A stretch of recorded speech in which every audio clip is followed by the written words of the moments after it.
This is the Parent Portal Show.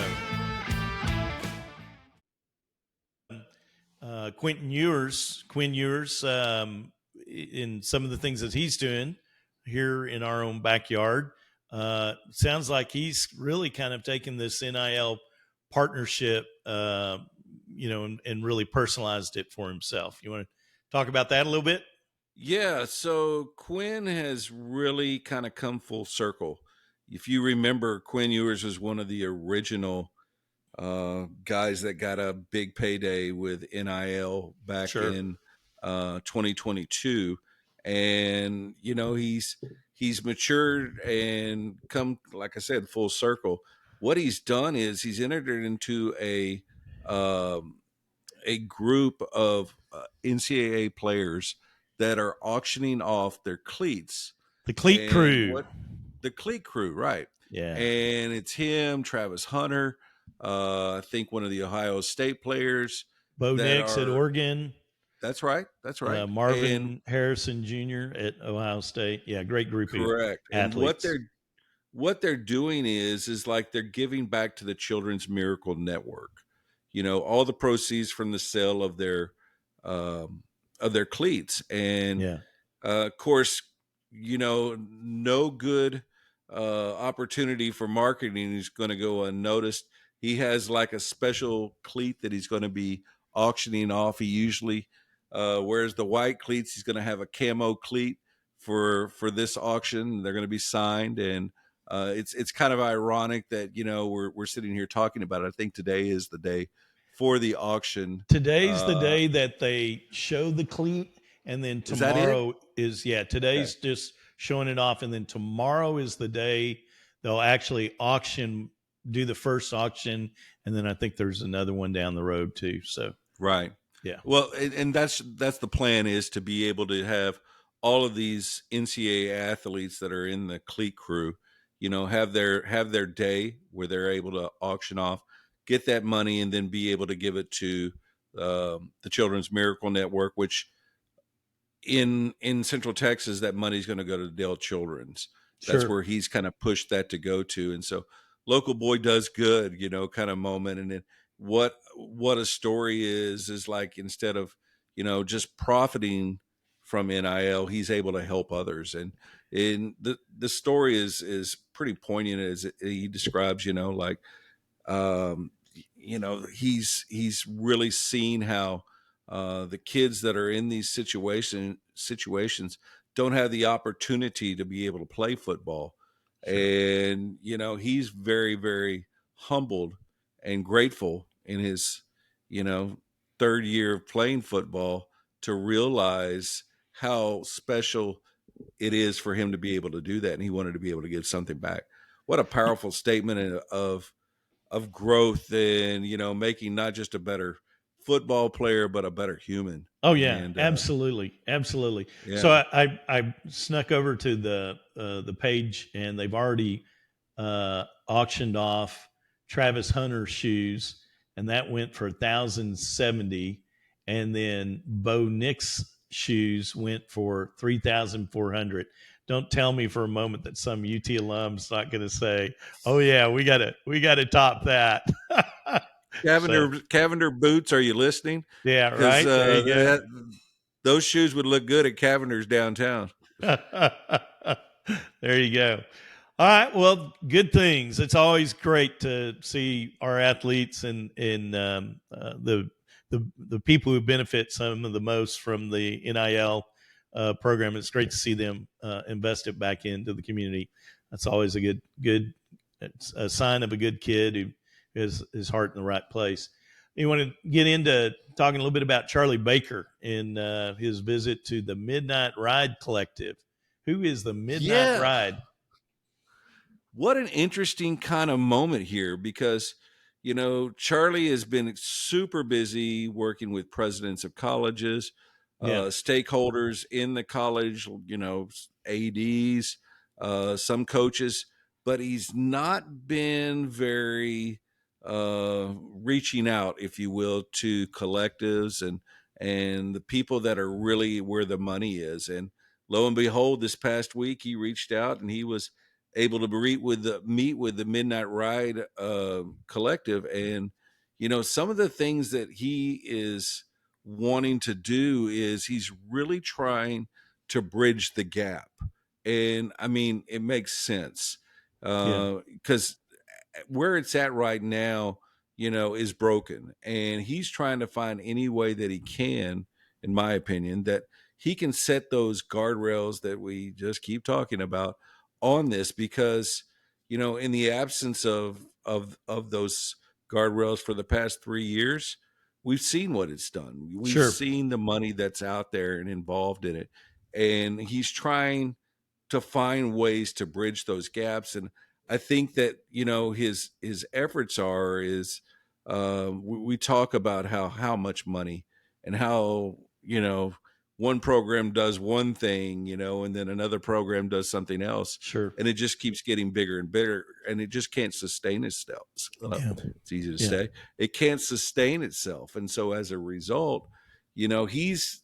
I think he's in the right place now, because this is where all this money's coming from. And Sure. if he can get these collectives on board, then I think he's got a better place to work from than where he is right now, which is like, just going to universities and saying, hey, we want to do this, and the universities are saying, hey, you got to talk to the athletes. They're the ones, this is their deal. We're not in charge of NIL stuff. Well, they're wanting to get away from the pay for play accusations, right? So the university wants to stay out of it. That's why the collectives are where the money comes from. But the moment a university or a collective starts to give value for nothing is that's where the big angst is. Not that branding and marketing matters, but I think this is where some of the troubles are, and that point, the accusations fair. Hey, you're getting paid just because of who you are, not because of any service or value that you're providing to the program. So it's tough. It's a tough line, and for Baker to come back to the collectives where follow the money. You're ever going to try to Yeah. get this thing taken care of, the money's where the power is, and you've got to start working with those guys. So I agree. I think it's a good move on his part. One of the first. So let me ask you a question with regards to it. And I All mean, right. think about this. We're here on a community level, and we're talking about this like we always talk about around the coffee table kind of Sure. stuff. I sit here and listen to this and look at this on TV and on the web, and it's overwhelming. You don't know literally what's happening from day to day. Yeah. Who can you kind of look to for guidance? And I mean, I think that's super powerful. And what we are trying to provide to people is like not just news, but like making good choices in this is going to be hard.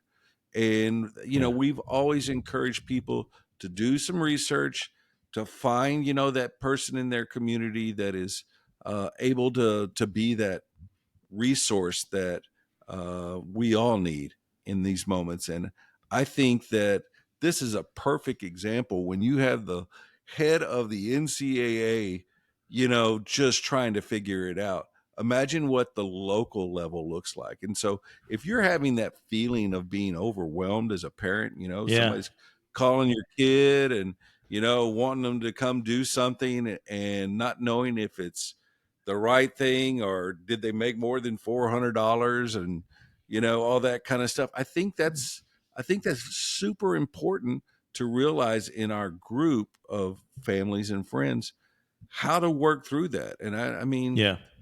I, I can't speak for you, but I mean, I feel like these are big times and they're changing by the minute. Yeah. Well, I mean, your point's right, Coach. I mean, it is confusing. It's challenging.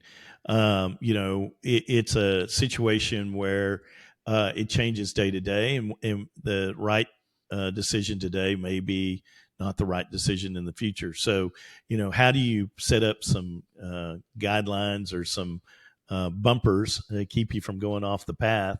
And I think it is back to what we've talked about. I mean, hey, great opportunity to plug. Hey, subscribe to our channel because we're going to talk about it. So Yeah. even if we don't have all the answers, we're going to at least, shine some light on the issues and make parents aware of the challenges and the problems. And certainly, hopefully, we'll continue to be a resource and a value. So, hey, subscribe to us. But it is back to that community value, right? The coaches don't always have the answers, and they're reluctant. They don't, they're trying to put a football program together. They're not certain as a high school coach how this is all going to impact them, and here we are at 32 states now that are moving toward or already have some kind of NIL program. Oh my gosh, a coach is going to want to stay away from that. Why would he want to get involved in money when he's been all his life been trained? Hey, money is not allowed at this level. You know what I mean? It's just it's a generational change. Yep. It really is. Because this was unheard of 10 years ago. Right. Might have been spoken in the back rooms. It's, we all have heard about the kid that got the job watching the water sprinklers get turned on at a college and getting paid for it. Yeah. But this is out in the open, and this is totally different. And the amount of money it's just ridiculous. Yeah. And you look at that, and it is ripe for corruption.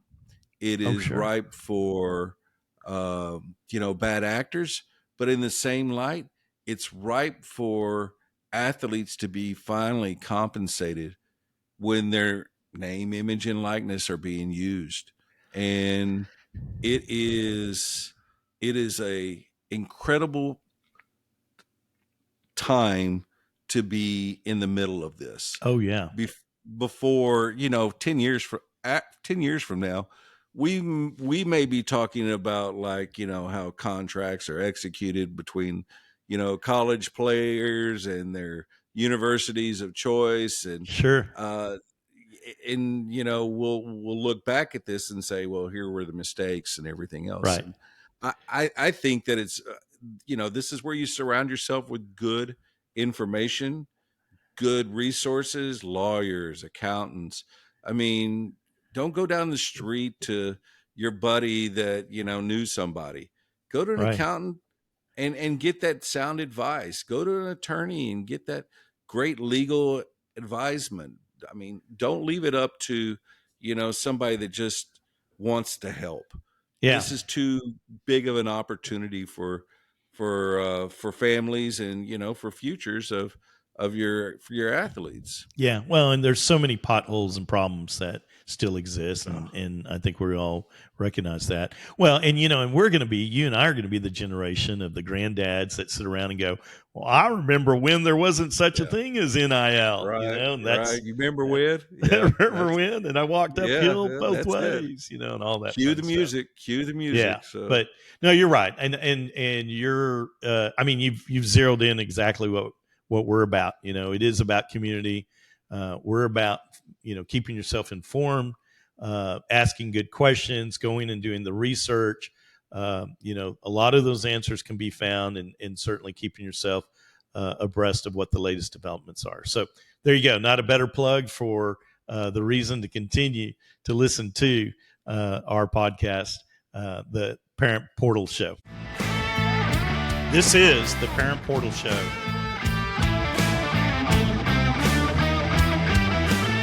You've seen prices rise from the dinner table to the pump, but Allstate agents are seeing ways to save you money on insurance. From starting a new policy to bundling coverage or even driving safely, Allstate agents know how to maximize your savings. They'll share their knowledge as they help you personalize your coverage. Because when it comes to seeing all the ways to save, Allstate agents do it best. Mike Hammer has over 35 years as an Austin area Allstate agent.